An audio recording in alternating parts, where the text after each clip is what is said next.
പ്രിയപ്പെട്ട സഹോദരങ്ങളെ, സ്ലീഹാകാലത്തിൻ്റെ മൂന്നാമത്തെ ഞായറാഴ്ച അതിവേഗം കടന്നു വന്നു.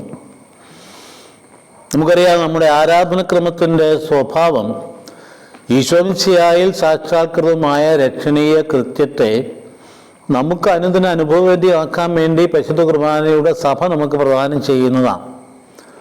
അതുകൊണ്ടാണ് ഈ 9 ഘട്ടങ്ങളായി തിരിച്ച് കർത്താവിൻ്റെ ജീവിതത്തിൻ്റെ വിവിധ ഭാഗങ്ങൾ ഓരോ കാലഘട്ടവും അനുസ്മരിച്ചു പോകുന്ന ഒരു രീതി നമുക്കുണ്ടായിരിക്കുന്നു. അതനുസരിച്ച് സ്ലീഹാകാലത്തിൽ ഉയർപ്പ് കാലം കഴിഞ്ഞിട്ട് അപ്പസ്തോലന്മാർ ഈ സത്യം ലോകത്തോട് പ്രഘോഷിച്ചുകൊണ്ടിരിക്കുന്ന കാര്യങ്ങൾ അനുസ്മരിക്കുക. അതിനനുസരിച്ച് സഭയുണ്ടാകുന്നു.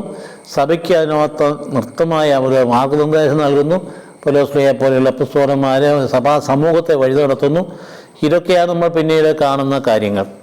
അപ്പോൾ അതുകൊണ്ട് അന്ന് നടന്ന ആ കാര്യങ്ങൾ ദൈവാത്മാവിൽ സംഭവിച്ചവയാണെങ്കിൽ ആ ദൈവാത്മാവ് തന്നെ ഇന്നും സഭയിലൂടെ തുടർന്ന് പ്രവർത്തിച്ചുകൊണ്ടിരിക്കുന്നതാണ് കണ്ടുകൊണ്ടിരിക്കും.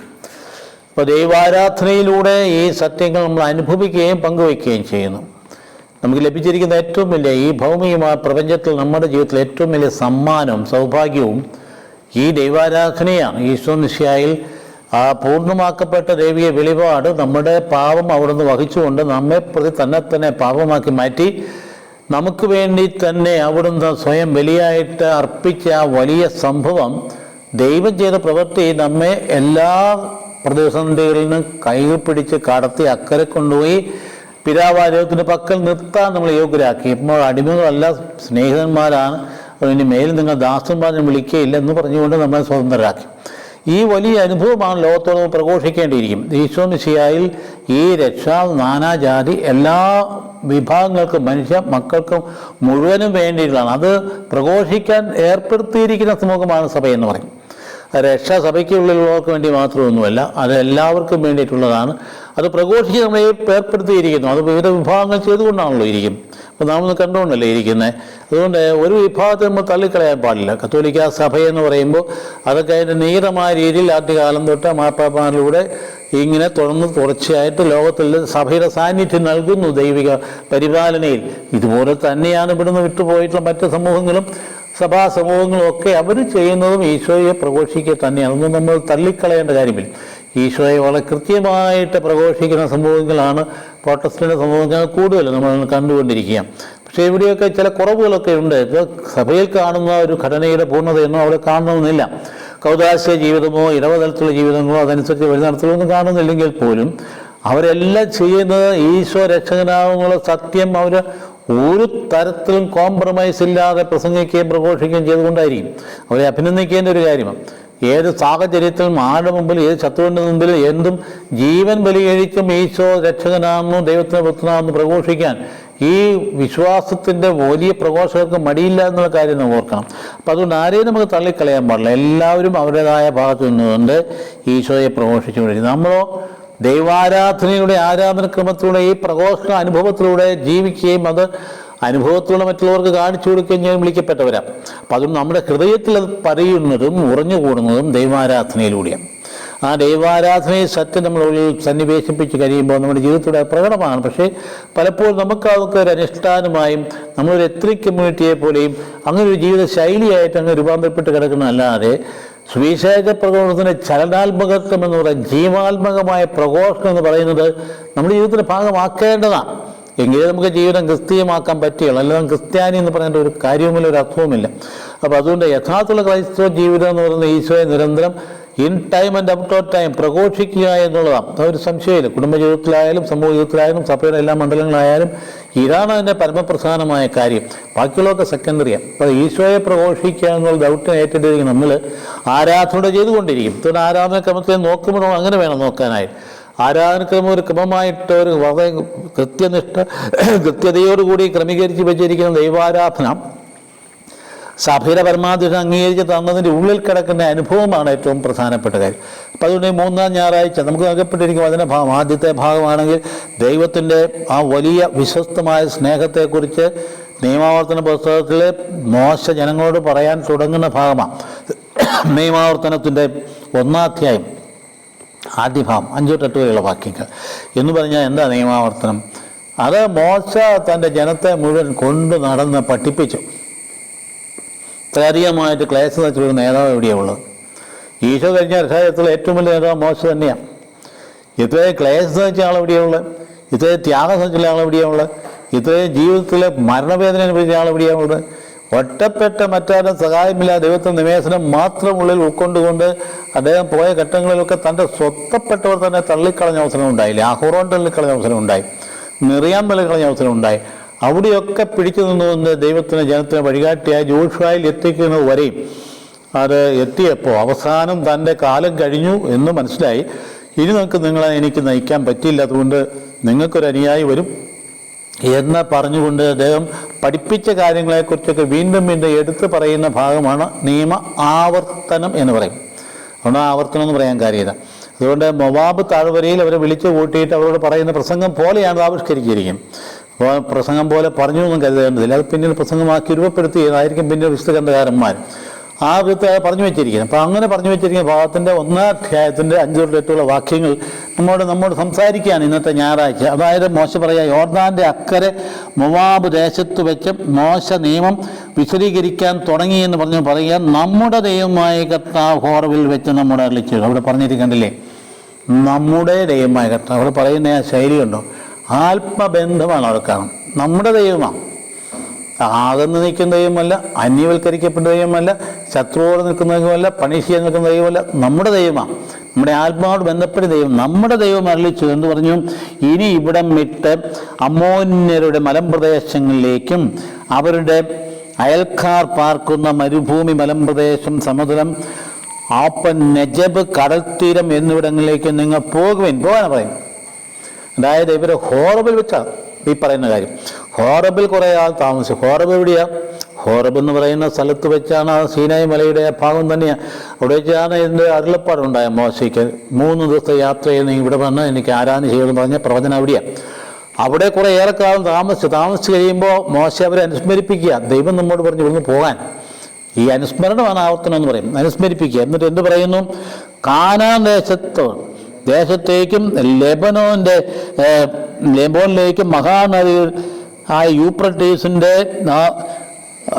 അവിടെയുള്ള സ്ഥലങ്ങളിലേക്ക് നിങ്ങൾ പോകുകയും അങ്ങോട്ട് പോകാനാണ് പറഞ്ഞത്. ഈ പ്രദേശം വസ്തുത്തിൽ ഇന്നത്തെ ഇസ്രായേലിൻ്റെ അതിർത്തി പ്രദേശങ്ങളായിട്ട് തീർത്ത് കാണിച്ചിരിക്കും. ആ ദേശം നിങ്ങൾക്ക് ഞാൻ വിട്ടു തന്നിരിക്കുന്നു കർത്താവ് പറഞ്ഞിരിക്കും. വാഗ്ദത്ത ദേശം, അബ്രഹാമിനോട് വാഗ്ദാന ദേശം നിങ്ങൾക്ക് വിട്ടു തന്നിരിക്കുന്നു. കർത്താവ് നിങ്ങളുടെ പിതാക്കന്മാർ അബ്രഹാമിനോടും ഇസ്ഹാക്കിനോടും യാക്കോബിനോടും അവരുടെ സന്തതികൾക്കുമായി നൽകുമെന്ന വാഗ്ദാന ദേശം നിങ്ങൾ പോയി കൈയടക്കുമെന്ന് പറഞ്ഞത്. ഇപ്പം വിട്ടു തന്നിരിക്കുന്നു പറഞ്ഞാൽ ചുമ്മാ കയറി അങ്ങ് എടുത്താൽ പോരാ, അവിടെ ചെന്ന് യുദ്ധം ചെയ്ത് കീഴടക്കണം. അത് അത്യാവശ്യമായൊരു കാര്യം. അപ്പോൾ ആദ്യ വായന അതാണ്. എന്താ അതിനകത്ത് സന്ദേശം നമ്മോട് പറയുന്നത്? ഒന്നാമത്തെ സന്ദേശം, അതിൻ്റെ പ്രധാനപ്പെട്ട കാര്യം, നമ്മുടെ ദൈവം എന്ന ഒരു ബന്ധമാണ്. നമ്മൾ ദൈവജനമാണ്. ഇന്നും ഇത് തന്നെ, നമ്മൾ തനിച്ചൊന്നുമല്ലേ, നമുക്ക് സ്വന്തം നമ്മുടെ ദൈവജനം നമ്മുടെ കൂടെ ഉണ്ട്. അതുകൊണ്ട് ദൈവത്തിൻ്റെ ജനമാണ്, നമ്മളുടെ ദൈവമാണ്. തന്നെയിൽ ഇത് പറയുന്ന ഇവിടെ തിരഞ്ഞെടുത്ത ദൈവം തൻ്റെ ജനത്തെ തിരഞ്ഞെടുത്ത ഈ ഹോറബിൽ വെച്ചാണ്. അവിടെ വെച്ച് അവർ ഉടമ്പടി ഉണ്ടാക്കി. 10 കൽപ്പനയൊക്കെ നൽകിയത് അവിടെ വെച്ചാണല്ലോ. ആ ഉടമ്പടി നൽകിയത് അവിടെയാണ്. അപ്പോൾ ആ പറയുന്ന പ്രധാനപ്പെട്ട കാര്യം, നിങ്ങൾ പോയി അതിൻ്റെ അതിരുകൾ പറഞ്ഞു കൊടുത്തു, എന്നിട്ട് അത് കീഴടക്കണമെന്ന് പറയും. അതിരുകൾ അങ്ങ് പറഞ്ഞു കൊടുത്തു. എന്താണ്? അതായത് അന്ന് കർത്താവ് അബ്രഹാമിനോട് അരുളിച്ചത്, നിന്റെ സന്താന പരമ്പരയ്ക്ക് ഈ നാട് ഞാൻ തന്നിരിക്കുന്നു. ഏതൊക്കെ? ഈജിപ്ത് നദി മുതൽ മഹാനദിയായ യൂഫ്രട്ടീസ് വരെയുള്ള സ്ഥലങ്ങൾ, കേന്യർ, കെനീസിയർ, കത്മോനിയർ, ഹിറ്റിയർ, പെറൂസിയർ, അതുപോലെ റഫായിം, അമ്മോനിയർ, കാനാനിയർ, ഗീർഷ്യർ, ഗിഗാഷ്യർ, അതുപോലെ ജബൂസിയർ എന്നിവരുടെ സ്ഥലങ്ങൾ തന്നിരിക്കും. അവരെയൊക്കെ അവിടുന്ന് മാറ്റാൻ എന്നാ കാര്യം? നമ്മൾ ദൈവത്തിന് പക്ഷാഭേദം കാണിച്ചു. പക്ഷാഭേദം കാണിച്ചതല്ല, അമ്മോരുടെ ദുഷ്ടത ഇതുവരെ അവസാനിച്ചിട്ടില്ലെന്ന് പറഞ്ഞു കേട്ടില്ലേ? ഇപ്പം എന്ന് പറഞ്ഞാൽ അവിടെ ജീവിച്ചിരുന്ന ജനം വഷളന്മാരായിരുന്നു. അതുകൊണ്ട് അവർക്ക് ശിക്ഷയായിട്ട് നൽകിയത് കൂടിയാണ്. അപ്പോൾ അതുകൊണ്ട് അത് നിങ്ങൾക്ക് തന്നിരിക്കുന്നു എന്ന് പറയാം. അപ്പം നെജബ്, ഹെർമോൺ, യൂഫ്രട്ടീസ്, മധ്യധരണിയാരി. അപ്പോൾ പടിഞ്ഞാറാണ് മധ്യധരണിയാരി എന്ന് പറയുന്നത്. അതുകൊണ്ട് ഇതിൻ്റെ മധ്യധരണിയാരിക്ക് അതിന് ഇടയ്ക്കുള്ള സ്ഥലം, കിഴക്ക് യൂഫ്രട്ടീസ് നദി, അതിന് ഇടയ്ക്കുള്ള സ്ഥലമാണ് ഈ പറയുന്ന ഇസ്രായേൽ എന്ന് പറയുന്നത്. നിങ്ങൾ പിടിച്ചെടുക്കാനാണ് പറഞ്ഞിരിക്കുന്നത്. അപ്പോൾ ദൈവം നേരിട്ട് ഇടപെടുകയാണ്. ഒരു വ്യക്തിബന്ധം ആഗ്രഹിക്കുന്ന ദൈവം, നമ്മൾ ദൈവീയ വെളിപാടിൻ്റെ പ്രത്യേകത എന്ന് പറയുന്നത് ജനത്തോടെ വ്യക്തിബന്ധം ആഗ്രഹിക്കുന്ന ഒരു ദൈവമാണ് നമ്മുടെ വെളിപാടിൻ്റെ ദൈവം. മറ്റു ദൈവങ്ങൾ പോലെ ധാരാളം ദൈവങ്ങളുണ്ടല്ലോ. എല്ലാവരെയും നമ്മൾ ബഹുമാനിക്കുക, ആദരിക്കുകയും വേണം. എല്ലാ വിശ്വാസവും നമ്മൾ ആദരിക്കാം. അതേ സമയത്ത് നമ്മുടെ വിശ്വാസത്തിൻ്റെ വ്യതിരിക്തത എടുത്തു പറയുന്നതിൽ ഒട്ടും തന്നെ മടി കാണിക്കേണ്ടതില്ല. എന്താ നമ്മുടെ വിശ്വാസത്തിൻ്റെ പ്രത്യേകത? ഇവിടെ ഒരു പേഴ്സണൽ ഗോഡാണ്, സ്നേഹിക്കുന്ന ദൈവം. ആ ദൈവം നമ്മളുമായിട്ട് ബന്ധപ്പെടാൻ ആഗ്രഹിക്കുന്ന ദൈവം, ഉടമ്പടി ചെയ്യുന്ന ദൈവം, നമ്മുടെ കൂടെ ആയിരിക്കാൻ ആഗ്രഹിച്ച ദൈവം, നമ്മുടെ കൂടെ നടക്കാൻ ആഗ്രഹം അല്ലേ. വെയിലാറിയപ്പോൾ ദൈവം നടക്കാൻ ഇറങ്ങിയെന്ന് പറഞ്ഞ ശൈലിയൊക്കെ ഇടാം. നമ്മുടെ കൂടെ ആകാൻ ആഗ്രഹിക്കുന്ന ദൈവം. ഇതൊരു കാര്യം നമ്മുടെ ജനത്തെ പറഞ്ഞ് പഠിപ്പിക്കാനോ മറ്റുള്ളവരെ പഠിപ്പിക്കാൻ ഒരു കാര്യമുണ്ട്. അതുകൊണ്ട് ജീവിക്കുന്ന ദൈവമാണ്. പിന്നെ നിൻ്റെ കൂടെ തന്നെയുണ്ട്. രൂപയിൽ പുതിയ നിയമത്തിലേക്ക് വരുമ്പോൾ വളരെ കൃത്യമായിട്ട് പ്രശ്നം ഈശോ അത് പഠിപ്പിക്കുന്നുണ്ട്. ഞാൻ നിങ്ങളുടെ കൂടെയുണ്ട്, എപ്പോഴും തുടർച്ചയായ വേദോസ്തമെന്ന് പറയുന്നത് ഭയപ്പെടേണ്ട, ഞാൻ നിൻ്റെ കൂടെയുണ്ട്. ഇതാണ് ആദ്യത്തെ വായന. രണ്ടാമത്തെ വായന ഈ ദൈവത്തോട് അവിശ്വസ്തത കാണിച്ചു. ഇപ്പോൾ ദൈവം പരാതിപ്പെടുന്നതാണ്, സങ്കടപ്പെടുന്നതാണ്. അന്നത്തെ ഒരു വിചാരണയുടെ ഭാഷയിലാണ് പറയും. എന്താ ദൈവം സങ്കടപ്പെട്ട് പറയുക? യേശയ്യാ പ്രവാചകൻ്റെ 1-ാം അധ്യായം എന്ന് പറഞ്ഞാൽ എന്താ? ആകാശമേ കേൾക്കുക, ഭൂമിയെ ചെയ്തു തരിക, ഞാൻ മക്കളെ പോറ്റി വളർത്തുക. ഇപ്പോഴത്തെ സ്നേഹം മക്കളെ പോറ്റി വളർത്തുക. അവർ എന്നോട് കലഹിക്കുന്നു. കാളയ്ക്ക് എൻ്റെ യജമാനെ അറിയാം, കഴുതിക്ക് അതിൻ്റെ യജമാനൻ്റെ കൂടെ അറിയാം. എൻ്റെ ജനം എന്നെ അറിയുന്നില്ല, എന്നെ ഗ്രഹിക്കുന്നില്ല, എന്നെ മനസ്സിലാക്കുന്നില്ല, അവരെന്നെ ഉപേക്ഷിച്ചുകൊണ്ട് സങ്കടകരമായ രീതിയിൽ ദൈവം പറയുന്ന ഭാഗമാണ് യേശയ്യാ പ്രവാചകൻ. നമ്മൾ ജീവിതത്തിൽ വഴിതെറ്റി പോകുമ്പോൾ, അല്ലെങ്കിൽ അവിശ്വസ്തത കാണിക്കുമ്പോൾ, ദൈവം ഇല്ലേ എന്ന് പറഞ്ഞ് നടക്കുമ്പോൾ, അല്ലെങ്കിൽ ദൈവം ഉണ്ടെന്ന് മനസ്സിലായാലും ദൈവം ഇല്ലാത്ത രീതിയിൽ പ്രവർത്തിക്കുമ്പോൾ, അധാർമികമായ ജീവിത രീതികളെ പോകുമ്പോൾ തമ്പുരാൻ ഈ കരച്ചിൽ കരയുന്നുണ്ടെന്ന കാര്യമാണ്. നമ്മളെ ഓർത്ത് സങ്കടപ്പെടുന്നുണ്ട്, ദുഃഖിക്കുന്നുണ്ട്. അപ്പം അങ്ങനെ നീ എന്ത് ചെയ്യുക? നീ എന്ത് നേടാനാണ് ഈ വഴി? എൻ്റെ വഴി വിട്ടിട്ട് നീ പോകുന്ന വഴി നാശത്തിലേക്കാണ്. അതുകൊണ്ട് നീ ഒരിക്കലും ഈ വഴിക്ക് പോയാൽ നീ രക്ഷ ഞാൻ ആഗ്രഹിക്കുന്ന രീതി വരില്ല, നിൻ്റെ സന്തതിയും വരില്ല. അതുകൊണ്ട് നീ മാനസാന്തരപ്പെടിലേക്ക് തിരിച്ചു വരണം എന്ന് ഈശോ കേണപേക്ഷിച്ച് കരയുന്ന ഭാഗം എന്നതുപോലെയാണ് യേശയ്യാ പ്രവാചകൻ പറയുന്നത്. അപ്പോൾ അന്ന് ആമോസിൻ്റെ പുത്രനായ യേശയ്യായ്ക്ക് യൂദാ രാജാക്കന്മാരായ ഊസിയ, യാഥാം, ആഹാബ്, ഹെസക്കിയ എന്നിവരുടെ കാലത്ത് യൂദായെയും യെരൂശലേമിനെയും കുറിച്ചുണ്ടായ ദർശനമായിട്ട് പറഞ്ഞു വെച്ചിരിക്കും. 1-ാം അധ്യായം തുടങ്ങുന്നത് അങ്ങനെ തന്നെയാണ്. യേശയ്യായുടെ ദർശനങ്ങളെ ക്ലിയറായിട്ട് 6-ാം അധ്യായത്തിൽ വരുന്നുണ്ടെങ്കിലും അവർക്ക് കിട്ടിയ പ്രവാചകന്മാർക്ക് ജനത്തെ വഴി നടത്താൻ ദൈവം നൽകിയ വ്യക്തികളാണ് പ്രവാചകന്മാർ. അവർക്ക് ദർശനങ്ങൾ കൊടുത്തു. ആ ദർശനം കൊടുത്തുകൊണ്ട് ആ ദർശനത്തിൻ്റെ ഭാഗം ഇന്ന് പറയാം, പ്രവാചകൻ നമ്മോട് പറയാം, ആകാശങ്ങളെ ശപിക്കുക, ഭൂമിയെ സൃഷ്ടിക്കുക. കർത്താവ് അരുളി ചെയ്യുന്നു, ഞാൻ മക്കളെ പോറ്റി വളർത്തി, എന്നാൽ അവർ എന്നോട് കലഹിക്കുന്നു. ഇതാ കാള അതിൻ്റെ ഉടമസ്ഥനെ അറിയുന്നു, കഴുതി അതിൻ്റെ യജമാൻ്റെ തൊഴുത്തും, എന്നാൽ ഇസ്രായേൽ ഗ്രഹിക്കുന്നില്ല. എൻ്റെ ജനം അവിടെ ഞാൻ ആദ്യം നമ്മുടെ ദൈവം എന്ന് പറഞ്ഞ പോലെ തന്നെയാണ് ഇവിടെ പറയുന്നത്. എൻ്റെ ജനം, ദൈവം ഇങ്ങോട്ട് പറയുന്നത് അങ്ങനെ, എൻ്റെ ജനം. ഒരു സ്വന്തപ്പെടൽ അവിടെ കണ്ടില്ലേ? എൻ്റെ ജനം ഗ്രഹിക്കുന്നില്ല. ഇത്രമാത്രം നന്മ ചെയ്തിട്ട് എൻ്റെ ജനം തിരിഞ്ഞു നോക്കുന്നില്ല, ഗ്രഹിക്കുന്നില്ല. എന്നിട്ടെന്താ പറയുന്നത്? തിന്മ നിറഞ്ഞ രാജ്യം, അനീതിയുടെ ഭാരം ചുമക്കുന്ന ജനം, ദുഷ്കർമ്മികളെ സന്തതി, ദുർമാർഗികളെ മക്കൾ. അവർ കർത്താവിനെ പരിത്യജിക്കുകയും ഇസ്രായേലിൻ്റെ പരിശുദ്ധനെ നിന്ദിക്കുകയും ചെയ്തു. അവർ എന്നിൽ നിന്ന് തീർന്നും അകന്നു പോയിരിക്കുന്നു. ഇതല്ലേ വിലാപം എന്ന് പറയുന്നത്? ഇത്ര സങ്കടകരമായ ചില മാതാപിതാക്കൾ ഇങ്ങനെ ഇപ്പോൾ വിലപിക്കുന്നത് കാണാം. സ്നേഹത്തോടും മത്സരത്തോടെ പോറ്റി വളർത്തിയിട്ട് അവസാനം വഴിതെറ്റിപ്പോയി കഴിയുമ്പോൾ അപ്പനെതിരായിട്ട് നിൽക്കുന്ന, അമ്മയ്ക്കെതിരായിട്ട് നിൽക്കുന്ന മക്കളെ ഓർത്ത് ചങ്കു പൊട്ടുന്ന എത്രയോ മാതാപിതാക്കളുണ്ട്. കുഞ്ഞുനാളിൽ വളർന്ന കാര്യമോ വളർത്തിയ കാര്യമോ ഒന്നും ഓർക്കാത്ത മക്കൾ എന്തോ ആ തീയിലും വെള്ളത്തിലും ചാടാതെ കൈയൊക്കെ എടുത്ത് സൂക്ഷിപ്പിടിച്ചുകൊണ്ട് കെട്ടിപ്പിടിച്ച് കൊണ്ടുവന്ന അമ്മയ്ക്കെതിരെ വിരൽ ചൂണ്ടുന്ന രീതിയിലേക്ക് മക്കൾ വളർന്നു വരുന്നവർക്ക് വളരെ ഗർഹനീയമായ ദുഃഖകരമായ സംഗതികളാണ്. അപ്പോൾ അങ്ങനെ ആ വേദന അമ്മയ്ക്കും അപ്പനൊക്കെ ഉണ്ടെങ്കിൽ അതിനേക്കാൾ എന്തൊരു വേദനയാണ് പിതാവായ ദൈവത്തിനുള്ളതെന്ന ആ കാര്യം ഇവിടെ അവതരിപ്പിക്കുന്നു. അത് പറയുകയാണ്, ഇനിയും നിങ്ങളെ പ്രഹരിക്കണമോ? ആ പ്രഹരം എന്ന് വാക്കുപോയി എന്തുകൊണ്ടാണെന്നറിയാമോ? അടിമത്തത്തിൽ കിടന്ന് തല്ലുകൊണ്ടതിൻ്റെ കാര്യം ഓർമ്മിപ്പിക്കണം. നിങ്ങളെ എന്നോട് അവിശ്വസ്തത കാണിച്ചതുകൊണ്ടാണ് ഇങ്ങനെ പോയി ആടെ അടിമത്തം അനുഭവിക്കേണ്ടി വന്നത്. ബാബിലോൺ അടിമത്തത്തിൽ 50 വർഷം കൊണ്ട് തല്ലുകൊണ്ടില്ലേ? അപ്പോൾ ഇനിയും പ്രഹരിക്കണമോ? അത് ഓർമ്മിപ്പിക്കുക. ഇനിയും പ്രഹരിപ്പിക്കണോ? ഇനിയും അവിശ്വസ്തത കാണിക്കുമോ? നിങ്ങൾ പ്രഹരിക്കുമോ? എന്നിട്ട് എന്തേ നിങ്ങൾ തിന്മയിൽ നിന്ന് തന്നെ തുടരുന്നു? നിങ്ങളുടെ ശിരസ് മുഴുവൻ വൃണമാണ്. അതായത് അവരെ സ്വതന്ത്രമാക്കാൻ ശ്രമിച്ചിട്ടും ആ ജനം ചിലരെങ്കിലും പറഞ്ഞു, ഞങ്ങൾക്ക് ഇവിടെ മതി, ഇവിടെ കിടന്നോളാം, ഇവിടെ കൂടെ കിടന്നോളാം. പണ്ട് ഈജിപ്തിലെ ഇറച്ചിച്ചട്ടയുടെ മണം മതിയായെന്ന് പറഞ്ഞതുപോലെ തന്നെയാണ് ബാബിലോണിലെ ജീവിതം മതിയായിരുന്നു, അതുകൊണ്ട് ഞങ്ങൾക്ക് സ്വാതന്ത്ര്യം വേണ്ടെന്ന് പറയുന്ന ആൾക്കാർ അവിടെ ഉണ്ടായിരുന്നു.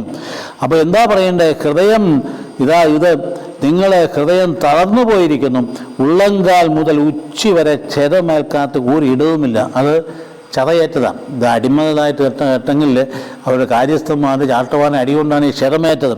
എന്നിട്ട് പറയാം, എന്താ? ഉള്ളങ്കാൽ മുതൽ ഉച്ച വരെ ക്ഷതമേൽക്കാത്ത ഒരു ഇടവുമില്ല. ചതവുകളും വ്രണങ്ങളും രക്തമൊലിക്കുന്ന മുറിവുകളും മാത്രം. എന്തൊരു ഭയങ്കരമാണെന്ന് ആലോചിച്ച് നോക്കി. ഇത് ശിക്ഷയായിരുന്നു. ദൈവം കൊടുത്ത ശിക്ഷ അവൻ്റെ പ്രവർത്തിക്ക് പരിണിതഫലമായി ശുദ്ധീകരിക്കാൻ വേണ്ടി തിരിച്ചു വരാൻ വേണ്ടിയിട്ടാണ്. അപ്പോൾ അവയെ കഴുകി വൃത്തിയാക്കുകയോ വെച്ച് കെട്ടുകയോ ആശ്വാസത്തിന് തൈലം പൂശുകയോ ചെയ്തിട്ടില്ല. നിങ്ങളുടെ രാജ്യം ശൂന്യമായി കിടക്കുക. എവിടെയാണ് ഇസ്രായേൽ? നിങ്ങളിവിടെ കിടന്ന് അടികൊള്ളുമ്പം ശൂന്യമായി കിടക്കുക.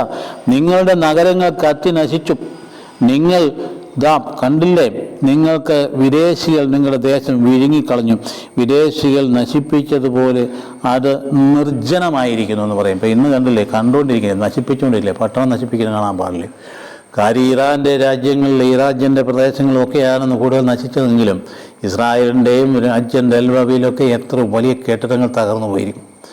എന്തെല്ലാം കാര്യങ്ങൾ ഇതിൻ്റെയൊക്കെ പിൻപിലെ വ്യാഖ്യാനിക്കാൻ ആരെക്കൊണ്ട് പറ്റും? എന്തായാലും ശരി, അതേ ഇസ്രായേൽ തന്നെയാണ് ഈ ഇസ്രായേൽ തന്നെ, അതിന് മാറ്റമൊന്നുമില്ല. അപ്പം അതുകൊണ്ട് നമ്മൾ ഈ സംഭവങ്ങൾക്ക് നടക്കുമ്പോൾ ഓർക്കണം, വേദപുസ്തകത്തിൻ്റെ കാര്യങ്ങൾ അത് ആവർത്തിക്കുക, ഇവിടെ വീണ്ടും വീണ്ടും ആവർത്തിക്കുക. അപ്പോൾ അതുകൊണ്ട് ഭയങ്കരമായി നിർജ്ജനമായിരിക്കും. അപ്പം മുന്തിരിത്തോട്ടത്തിലെ കുടിൽ പോലെയും വെള്ളരിത്തോട്ടത്തിലെ മാടം പോലെയും ആക്രമിക്കപ്പെട്ട നഗരം പോലെയും സിയോൻ പുത്രി ഉപേക്ഷിക്കപ്പെട്ടിരിക്കുന്നത്. ഒരു യുദ്ധം കഴിഞ്ഞുള്ള അവസ്ഥയാണ്. യുദ്ധം കഴിയുമ്പോൾ അവസ്ഥയാണ് ഈ പറഞ്ഞു വെച്ചിരിക്കുന്നത്. അതുകൊണ്ട് സൈന്യങ്ങളെ കർത്താവ് നമ്മിൽ ഏതാനും പേരെ അവശേഷിപ്പിച്ചില്ലായിരുന്നുവെങ്കിൽ നാം സോദോം പോലെ ആകുമായിരുന്നു, ഗോമോറ പോലെയും ആയിത്തീരുമായിരുന്നു. ഏച്ചയ്യ വീണ്ടും തുറന്ന് പറയുന്നുണ്ട്, ടെർപ്പൻറ്റൈൻ തൈലവും കരിവേര് മരവും വെട്ടി നിരത്തിയാൽ അവനൊരു കുറ്റി അവശേഷിക്കും, അതിന് പുതിയൊരു ബീജം ഉണ്ടാകും. അതൊരു വിശുദ്ധ ബീജമായിട്ട് പിന്നീട് പറയും. അപ്പോൾ അതുകൊണ്ട് ആ കാര്യങ്ങളിലേക്ക് എടുത്ത് പറയുമ്പോൾ അതിൻ്റെ പ്രധാനപ്പെട്ട സന്ദേശം എന്താണ്? അവിശ്വസ്തത കാട്ടുന്ന ജനത്തോട് ദൈവത്തിൻ്റെ പ്രതികരണമാണ്. ഇത് വ്യക്തിപരമായി സമൂഹപരമായി നമ്മൾ മനസ്സിലാക്കേണ്ട ഒരു കാര്യം. നമ്മളായാലും ജീവിതത്തിൽ തമ്പുരാൻ എന്തുമാത്രം നന്മ നൽകി, നമുക്ക് എന്തുമാത്രം കൃപ നൽകി, എന്നിട്ട് ആ തമ്പുരാനോട് അവിശ്വസ്തമായിട്ട് നമ്മുടെ തൻകാര്യം കാണാൻ വേണ്ടി തമ്പുരാനെ തള്ളിപ്പറഞ്ഞൊരവസ്ഥയിലേക്ക് പോയാൽ ഈ വിലാപം നമ്മുടെ നേരെ ഉണ്ടാവില്ലേ? നമ്മൾ മനസ്സിലാക്കേണ്ട ഒരു കാര്യം. അതുകൊണ്ട് സ്നേഹം മറന്ന് പ്രവർത്തിക്കാൻ പാടില്ല. വ്യവഹാരത്തിന് ഭാഷയെ ഉപയോഗിച്ചിരിക്കുന്നത് അവിശ്വസ്തതയുടെ ഫലം എന്താണ്? നാശമാണ്. അതുകൊണ്ട് നമ്മൾ രക്ഷ നഷ്ടപ്പെടുത്തി കളയാൻ പാടില്ല. അതുകൊണ്ട് അങ്ങനെ പോയാൽ നാം വീണ്ടും ശുദ്ധിക്കപ്പെടുകയും അത് ശുദ്ധീകരണത്തിന് വഴിതെളിക്കുകയും ചെയ്യും. അപ്പോൾ അതുകൊണ്ട് നീതിബോധത്തോടുകൂടി മനസ്തപിച്ച് തിരിച്ച് രക്ഷയിലേക്ക് വരാനായിട്ട് കഴിയണം. കർത്താവ് കുറ്റാരോപണമാണ് നടത്തുന്നത്. അതിൻ്റെ സാക്ഷികളാരാ? ആകാശവും ഭൂമിയാണ്. ആകാശമേ ഭൂമിയെ ചെയ്തില്ല പറയുമ്പോൾ സാക്ഷികളായിട്ട് ഈ പ്രപഞ്ചത്വത്തിനെ വിളിച്ചിരിക്കുക. കാരണം അവർക്ക് സുബോധമില്ല, ബോധമൊന്നുമില്ല, എങ്കിൽ പോലും അവർക്ക് സാക്ഷികളായിട്ട് വിളിച്ചിരിക്കുക. നിയമാർത്ഥം 30:19 പറയുന്നു, നീ തീർച്ചയായും നശിക്കുമെന്നും യോർദാൻ കടന്ന് കൈവശമാക്കാൻ പോകുന്ന ദേശത്ത് നീ എന്താ സംഭവിക്കുന്നത്? ദീർഘകാലം ജീവിക്കയില്ലെന്നും ഇന്ന് ഞാൻ നിങ്ങളോട് തറപ്പിച്ച് പറഞ്ഞ് എന്താ അന്യദേവന്മാരെ ആരാധിക്കാൻ പോയാൽ നീ ദീർഘകാലം വാഗ്ദത്തമാർ ജീവിക്കില്ല. അതുകൊണ്ട് അന്യദേവന്മാരെ ആരാധിക്കാൻ പോയ അവിശ്വസ്തതയാണ് കാണിക്കുന്നത്. അത് ശക്തരും ധീരനുമായിരിക്കും, ഭയപ്പെടേണ്ട എന്ന് പറഞ്ഞുകൊണ്ട് ഉറപ്പിച്ച ആ ജനമാണ് വീണ്ടും പല പ്രാവശ്യം പല വഴിക്ക് വിഗ്രഹാരാധനയ്ക്ക് പോകാനിടയായത്. പക്ഷേ ബുദ്ധിയുള്ള മനുഷ്യന് ഇതെല്ലാം ഉണ്ടായിട്ട് അതേസമയത്ത് കാളയും കഴുതയും മനുഷ്യനേക്കാൾ ഭേദപ്പെട്ടിരിക്കുന്ന അവസ്ഥയിലേക്ക് വന്നിരിക്കുന്നതാണ് എടുത്തു പറയുന്നത്. അതുകൊണ്ട് അറിവില്ലായ്മ എന്ന് പറയുന്ന ഗ്രഹണശേഷി ഇല്ലായ്മയൊന്നുമല്ല, തമ്പുരാനുള്ള ആത്മബന്ധമില്ലായ്മയാണ്. അതുകൊണ്ട് അറിവെന്ന് പറയുന്നത് അംഗീകാരം നൽകുന്നതാണ്. അതിൽ നിന്ന് വാസ്തവത്തിൽ ആരാധനയുണ്ടാകും. ശരിയായ അറിവുണ്ടെങ്കിൽ ദൈവത്തെ നമ്മൾ അംഗീകരിക്കുന്ന മനസ്സെപ്പോഴും ആരാധനയിലേക്ക് പോവുകയും ആരാധന ആത്മവിശ്വാസം പ്രധാനം. യഥാർത്ഥത്തിൽ ക്രൈസ്തവ ആരാധന നമുക്ക് നൽകുന്നത് ആത്മധൈര്യമാണ്. ഈശോയുടെ സാന്നിധ്യ അനുഭവമാണ് ആരാധന നമുക്ക് കിട്ടുന്നത്. ഈശോ നമ്മുടെ കൂടെ പോരുക, ഈശോയുടെ ഒപ്പം ആയിരിക്കുക, അതാണ് നമുക്ക് കിട്ടുന്ന സംഗതി. അപ്പോൾ അതുകൊണ്ട് നമുക്ക് പൈതൃകമായ സ്നേഹം ദൈവം തന്നുകൊണ്ടിരിക്കുന്നതിന് കർത്താവ് നൽകുന്ന ആധികാരികമായിട്ടാണ് നമ്മൾ സംസാരിക്കുന്നത്. ഞാൻ നിങ്ങളെ എന്താ പോറ്റി വളർത്തി. അവിടുന്ന് ഇസ്രായേലിൻ്റെ ദൈവം, ഇസ്രായേലിൻ്റെ പരിശുദ്ധനാണ് അവിടുന്ന്. അതുകൊണ്ട് അവിടുന്ന് എല്ലാം നമുക്ക് വേണ്ടി ഈ ജനം ദൈവത്തെ ഉപേക്ഷിക്കുന്നതിനെ ഓർത്ത് പരിതപിക്കുന്ന ദൈവം.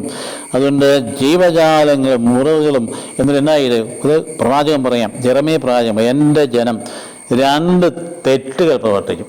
പ്രവാചകൻ്റെ ഭാഷ വളരെ ഭംഗിയാണ്. ജനം, ദൈവത്തിൻ്റെ ജനം 2 തെറ്റുകൾ പ്രവർത്തിച്ചു. ജീവജലത്തിൻ്റെ ആ ഉറവയെ, ആ എണ്ണയെ അവർ ഉപേക്ഷിച്ചു. അതാണ് ഒരു തെറ്റ്. ജീവജലത്തിന് ഉറവയായി എന്നെ ഉപേക്ഷിച്ചുകൊണ്ട് ഭാവിയിൽ കർത്താവ് പറയാൻ ആർക്കെങ്കിലും ദാഹിക്കുന്ന എന്നിൽ നിന്ന് കുടിക്കട്ടെ ജീവൻ്റെ ജലം. അവൻ്റെ ജീവൻ്റെ ജലം നിത്യത്തിലേക്ക് നിർഗളിക്കും. ജീവൻ്റെ ജലം ഞാൻ പ്രദാനം ചെയ്യുമെന്ന് പറഞ്ഞാൽ ജീവജലം എന്താണ്? അത് പരിശുദ്ധാത്മാവാണ്, ദൈവാത്മാവ് നൽകുന്നത്. ആ എണ്ണ അവർ ഉപേക്ഷിച്ചു. എന്നിട്ട് എന്നാ ചെയ്തു? അവർ ജലം സൂക്ഷിക്കാൻ കഴിവില്ലാത്ത പൊട്ടക്കിണറുകൾ കുഴിക്കഴിഞ്ഞത്. യെരമ്യയുടെ വാക്കുകളാണ്. അതായത് ജലം സൂക്ഷിക്കാൻ കഴിവില്ലാത്ത, ജീവൻ്റെ ജലത്തിൻ്റെ ഉറവിടമായി എന്നെ അവർ ഉപേക്ഷിച്ചിട്ട് ജലം തരാൻ കഴിവില്ലാത്ത, ജലം സൂക്ഷിക്കാൻ കഴിവില്ലാത്ത പൊട്ടക്കിണർ കുഴിക്കുകയും ചെയ്തു. എന്ത് പൊട്ടക്കിണർ എന്ന് പറയുന്നത്? വിഗ്രഹാരാധനയാണ്. അവിടെ ജീവനില്ല. അപ്പം അതുകൊണ്ട് പൊട്ടക്കിണർ അവർ സൂക്ഷിക്കുക. അതുകൊണ്ട് അത് ശിക്ഷിക്കപ്പെട്ട അടിമയാണ്. ഇനി നിങ്ങൾ പ്രഹരിക്കപ്പെടുന്ന ചോദിക്കുന്ന ആ അടിമത്തിൽ അനുഭവിച്ച കാര്യങ്ങളെക്കുറിച്ചാണ്. നിങ്ങൾ വന്നു ഭവിച്ചിരിക്കുന്ന നിങ്ങളുടെ അകൃത്യം പോലുള്ള നാശനം നിങ്ങൾ. അതുകൊണ്ട് നിങ്ങൾ ചരിത്രപരമായ സന്നാച്ചരീബ് എന്ന് പറഞ്ഞ അസീറിയൻ രാജാവും വാസ്തവത്തിൽ ഇവരെ കീഴടക്കി, കുറേയേറെ ഭാഗം കീഴടക്കിയിട്ട് കഷ്ടിച്ച് ജെറൂസലേം രക്ഷപ്പെട്ടു. അതുകൊണ്ടാണ് ഏഷ്യാവിൻ്റെ അവസാനം വീണ്ടും പറയും, അതായത് നമ്മൾ കുറേ പേർ അവശേഷിച്ചില്ലായിരുന്നെങ്കിൽ നമ്മൾ സോദോം ഗൊമോറ പോലെ ആകുമായിരുന്നു. സെന്നാച്ചെരീബ് വന്ന് കുറേ നശിപ്പിച്ചിട്ടുണ്ടെങ്കിൽ അദ്ദേഹം തിരിച്ചു പോയി കഴിഞ്ഞാൽ നമുക്കറിയാം അദ്ദേഹത്തിന് പിന്നെ തിരിച്ചു വരാൻ പറ്റിയില്ല. പിന്നെ വന്ന പാടെ മരിച്ചു പോകാനുണ്ടായത്. അതിൻ്റെ കാരണമൊക്കെ നമുക്കറിയാവുന്ന സംഗതിയിലാണ്. അപ്പോൾ കഷ്ടിച്ചാണ് രക്ഷപ്പെട്ടത്. അപ്പോൾ ഏതാനും പേർ അവശേഷിച്ചില്ലായിരുന്നെങ്കിൽ നമ്മൾ എന്തുവായും? തീർച്ചയായിട്ടും സിയോൻ പുത്രി എന്ന ആ വിശേഷണം എടുത്തെടുത്തെടുത്ത് പറയുന്നുണ്ട്. ദൈവത്തിൻ്റെ പ്രിയപ്പെട്ട നാമം സിയോൻ പുത്രി. ഒറ്റ വ്യക്തിയായിട്ട് ഇസ്രായേലിനെ കാണുക, സിയോൻ പുത്രി എന്ന നിലയിലാണ് കാണുന്നത്. അതുകൊണ്ട് സൈന്യങ്ങളുടെ കർത്താവ് തൻ്റെ, സൈന്യങ്ങളുടെ കർത്താവ് എന്ന് പറയും ദൈവത്തിനെ അതീശത്വത്തെ എടുത്തുകൊണ്ട്. അന്ന് എപ്പോഴും ഓരോ രാജ്യവും അവരുടെ ദൈവത്തിൻ്റെ പേരിലാണ് അവരുടെ സൈന്യം അറിയപ്പെട്ടിരുന്നത്. അപ്പോൾ ഇവിടെ അവരുടെ സൈന്യങ്ങളുടെ കർത്താവ് എന്ന് പറയുമ്പോൾ എല്ലാ സൈന്യങ്ങളുടെയും കർത്താവ് ദൈവമാണ് എന്ന് യഹോവയാണെന്ന് പറഞ്ഞ് എടുത്ത് പറയുന്ന സംഗതി. അപ്പോൾ അതുകൊണ്ട് ഒരു അവശിഷ്ട വിഭാഗം അവശേഷിക്കുന്ന തീം ഇവിടെ ആരംഭിക്കുകയാണ്. അതായത് എന്തെല്ലാം നശിച്ചാലും എന്തെങ്കിലും തകർന്നാലും ഒരു ചെറിയ സമൂഹം നിലനിൽക്കും. അത് കർത്താവിൻ്റെതായിരിക്കും. അതുകൊണ്ടാണ് അവിടെ പറയുന്നത് കരിവേല മരമായാലും അതുപോലെ തന്നെ അത് വെട്ടി നിർത്തിയാലും ടെർപ്പൻറ്റൈൻ മരമായാലും വെട്ടി നിർത്തിയാലും ഒരു കുറ്റി അവശേഷിക്കും. അതിൽ നിന്ന് വിശുദ്ധ ബീജം അത് നിലനിൽക്കുമെന്ന് പറയുന്നത്. അതുകൊണ്ട് അപ്പോൾ അതുകൊണ്ട് നമ്മൾ ഒരുമിച്ച് കൂട്ടും. അതുകൊണ്ടാണ് ദൈവം തന്നെ പറയുന്നത് ടെർപ്പൻറ്റൈൻ വൃക്ഷമോ കരിവേല മരമോ വെട്ടിയാൽ അതിൻ്റെ കുറ്റി നിൽക്കുന്നത് പോലെ അത് അവശേഷിക്കും. ഈ കുറ്റി ഒരു വിശുദ്ധ ബീജമായിരിക്കും. അപ്പം ഇന്ത്യയിലെ തകർച്ച വന്നാലും ശരി, സഭയിലായാലും ശരി, ഇന്ത്യയിലെ തകർച്ച എത്ര പേര് വിശ്വാസം വിട്ടുപോയാലും ശരി, ഒരു വിഭാഗം കർത്താവിനായിട്ട് അവശേഷിക്കും എന്നുള്ള പ്രവചനം അന്ന് തൊട്ടേ ഉള്ളതാണ്, എന്നും നിലനിൽക്കുന്ന കാര്യം. അതുകൊണ്ട് എല്ലാവരും ഒരേപോലെ വിശ്വാസമുള്ളവരായിരിക്കണം എന്നില്ല. അതുകൊണ്ട് എന്തെല്ലാം തകർച്ച വന്നാലും ശരി, അതിൻ്റെ ഒരു കുറ്റി അവർ അവശേഷിച്ചിരിക്കും. അതുകൊണ്ട് പ്രത്യേകിച്ച് എടുത്തു പറയുന്നു മിക്ക പ്രവാചകൻ, യാക്കോബേ ഞാൻ നിങ്ങളെ എല്ലാവരെയും ഒരുമിച്ച് കൂട്ടും, ഇസ്രായേൽ അവശേഷിച്ച എല്ലാവരെയും ഞാൻ ശേഖരിക്കും. അതായത് ഇന്ത്യയിൽ തകർന്നു പോയാലും ശരി, ആ വിശ്വാസ സമൂഹത്തെ ദൈവം തന്നെ ശേഖരിക്കുമെന്ന് പറഞ്ഞ് മിക്ക പ്രവാചകൻ പറഞ്ഞു. റോമാക്കത്തിലെ 9:27 പറയുന്നതാണ്, ഇസ്രായേലിനെ കുറിച്ച് ഏശയ്യായും വിലപിക്കുന്നു. ഇസ്രായേൽ അതായത് മക്കളുടെ സംഖ്യ കടൽ മാൽത്തരി പോലെ ആയിത്തീരും, എങ്കിലും അവരിൽ ഒരു ചെറിയ വിഭാഗം മാത്രമേ രക്ഷിക്കപ്പെടുകയുള്ളൂ എന്ന് അപ്പോസ്തലൻ തന്നെ പറയും. കടൽ മണൽത്തരി പോലെ ആയിത്തീരുമെങ്കിലും അവർ രക്ഷിക്കപ്പെടാൻ പോകുന്ന ഒരു ചെറിയ വിഭാഗം മാത്രമേ ഉള്ളൂ എന്ന് പറയുമ്പോൾ ഈ പ്രവചന ഭാഗത്തിൻ്റെ സന്ദേശം ഇന്ന് ഏറെ പ്രസക്തமான കാര്യം ഓർക്കുക. ഒരുപാട് വിശ്വാസ ത്യാഗങ്ങൾ നടക്കുന്ന കാലം. എല്ലാ വിധത്തിലും എല്ലാ തലങ്ങളിലും മീഡിയ വഴിയും സിനിമ വഴിയും അപ്പോൾ യൂട്യൂബ് വഴിയും ഒക്കെ മറ്റ് സാമൂഹ്യ അല്ലെങ്കിൽ ഭയങ്കരമായ രീതിയിൽ മനുഷ്യനെ നിരീശ്വരത്വം പഠിപ്പിക്കുന്ന സോഷ്യൽ മീഡിയ വഴിയും സോഷ്യൽ പ്ലാറ്റ്ഫോം വഴിയും ഒക്കെ ഒരുപാട് വിശ്വാസ തകർച്ചയ്ക്ക് വശംവദമാകുന്ന ഒരു തലമുറയോടാണ് ദൈവം പറയുന്നത്, നിങ്ങൾക്ക് എൻ്റെ തകർന്നതിനെതിരെ പോയാലും കർത്താവിന് വേണ്ടി ആ ബീജം ഒരവശിഷ്ട വിഭാഗം അവശേഷിക്കും. സംശയമില്ലാത്ത കാര്യം. അത് ഏലിയ പ്രവാചകൻ ദൈവം തന്നെ പറഞ്ഞില്ലേ, ബാലിൻ്റെ മുമ്പിൽ മുട്ടുമടക്കാത്ത 7000 അതിനെ അഭിഷേകിപ്പിച്ചിട്ടുണ്ട്, നിന്നെ ഏൽപ്പിച്ച ജോലി നീ പോയി ചെയ്യാൻ പറഞ്ഞില്ലേ എന്ന് പറഞ്ഞതുപോലെയാണ്. നമ്മൾ വിശ്വാസം ക്ഷയിക്കുന്നു തകർന്നു എന്ന് പറഞ്ഞുകൊണ്ട് ആകുലപ്പെടേണ്ട കാര്യമില്ല. വിശ്വാസമുള്ളൂ, വളർത്തിയെടുക്കാൻ പരിശ്രമിക്കുക എന്നുള്ളത് മാത്രമേ ഉള്ളൂ. പക്ഷേ നിരാശ ആവശ്യമില്ല, പ്രത്യാശയിലാണ് നമ്മുടെ ജീവിതത്തെ കാണേണ്ടത്. അവിടെ വെച്ച് അടുത്ത വായന ഇന്ന് നമുക്ക് നൽകിയിരിക്കുന്നത് വളരെ രസകരമായ ഒരു 1 കൊറിന്ത്യൻ 7:1-7 വാക്യങ്ങൾ. ഈയിടെ മനസ്സിലാക്കണമെങ്കിൽ കോറിന്തോസ് സഭയെക്കുറിച്ച് നമ്മൾ അറിഞ്ഞിരിക്കാം. കോറിന്തോസ് സഭ എന്ന് പറയുന്നത് അതൊരു വളരെ സമ്പന്നമായ സഭയാണ്. അതിന് പ്രധാനപ്പെട്ട കാരണം എന്താണ്? ആഫ്രോഡിറ്റസ് എന്ന് പറയുന്ന ദേവതയുടെ ക്ഷേത്രമായിരുന്നു അതിൻ്റെ നടുവിൽ ഇരുന്നിരുന്നു.